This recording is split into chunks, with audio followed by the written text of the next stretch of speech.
इस्लाम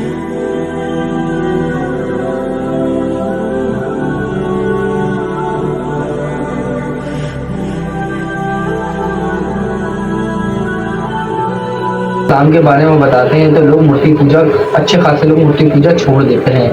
तो हज़रत यूसुफ अलैहिस्सलाम को जेल हो जाती है, तो कुछ टाइम के बाद कुतीफान की भी तबीयत खराब होती है और कुतीफान मर जाता है। और वहाँ पर एक नया बादशाह आता है जो कि बादशाह का बच्चा होता है।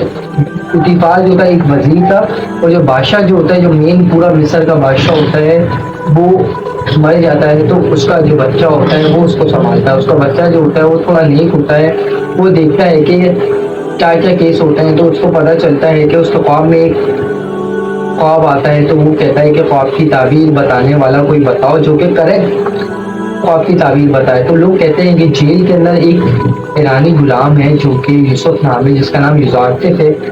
मिस्र के अंदर अल्फाज बोलते थे यूसुफ को युजारतिफ है, वो आपको बता देगा ख्वाब की ताबीर, क्योंकि वो बहुत अच्छी तरीके से ख्वाब की ताबीर बताता है और बिल्कुल परफेक्ट बताता है। वो कहते हैं कि तुम उसको बुलाओ। तो यूसुफ अलैहिस्सलाम को बुलाते हैं अपने पास। वो कहते हैं कि फलाना फलाना ख्वाब की ताबीर बताओ।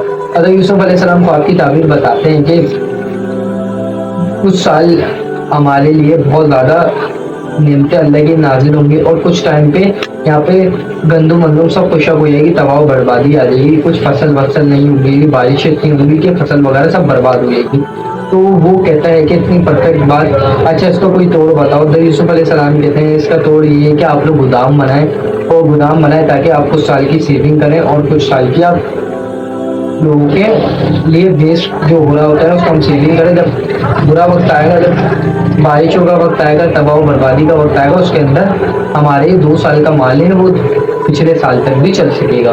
तो ये बात सुनते हैं बादशाह, सुन के हैरान होता है, कहता है कि अच्छा ठीक है। फिर वो यूसुफ अलैहिस्सलाम को दोबारा जेल भेज देता है। तो बादशाह पूछता है कि किस केस में गया है ये।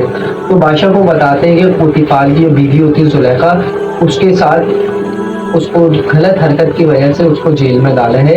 लेकिन इसमें यूसुफ की गलती नहीं थी, लेकिन पोतीफार ने इनको जानबूझ के जेल में डाला है। तो ये सब बातें देखकर बादशाह रहम दिल होता है। वो कहता है कि यूसुफ को बुलाया जाए। तो यूसुफ अलैहिस्सलाम को रिहा कर देता है। रिहा करने के बाद बोलता है कि तुम मुझे इसका कोई तोड़ बताओ। तो यूसुफ अलैहिस्सलाम को वो बहुत सारी चीज़ों से नवाज देता है। कहता है कि तुम्हारे लिए तुम जो चाहो करो, बस मुझे इन चीज़ों से निकालो। तो हज़रत यूसुफ अलैहिस्सलाम जो है गोदाम बनाते हैं जो कि ज़मीन से काफ़ी ऊपर होते हैं, ताकि बारिश आए तो ज़मीन से पानी अंदर ना घुस सके, जो कि गंदम खराब हो जाए। गंदम खराब होने के लिए बचाने से वो ऊपर करके बनाते हैं कि कहीं गंदम खराब ना हो जाए। तो वैसे ही लोग सेविंग करने लग जाते हैं। वहाँ के जो पंडित वगैरह होते हैं वो देख के हंस रहे होते हैं, कहते हैं ये क्या कर रहे हैं बेवकूफ़ी, क्या कर रहे हैं बेवकूफ़ी, क्या कर रहे हैं बेवकूफ़ी। तो अल्लाह की तरफ से 2 साल के बाद फिर दोबारा तबाह बर्बादी जब आती है, तो लोगों के पास जितना भी अनाज होता है 1-2 दिन का होता है वो सब ख़त्म हो जाता है। फिर लोग परेशान हो जाते हैं। वो लोग कहते हैं कि यार ये क्या चीज़ हो गई हमारे पे, क्या अल्लाह का तरफ से हमारे पर अज़ाब नाज़िल हो गया जो कि हमारे पास खाने के लिए कुछ भी नहीं। तो पूरी दुनिया से लोग आते हैं अनाज लेने के लिए। पूरी दुनिया से लोग आते हैं कि फ़लाने मिस्र का एक मिस्र है, वहाँ पर हर अनाज है, अभी भी अनाज मौजूद है। पूरी दुनिया के अंदर तबाह बर्बादी आती है, तो लोग पूरी दुनिया से लोग आते हैं मिस्र अनाज लेने के लिए। तो हज़रत यूसुफ अलैहिस्सलाम के भाई भी आते हैं अनाज लेने के लिए। तो हज़रत यूसुफ अलैहिस्सलाम पहचान जाते हैं कि मेरे भाई हैं।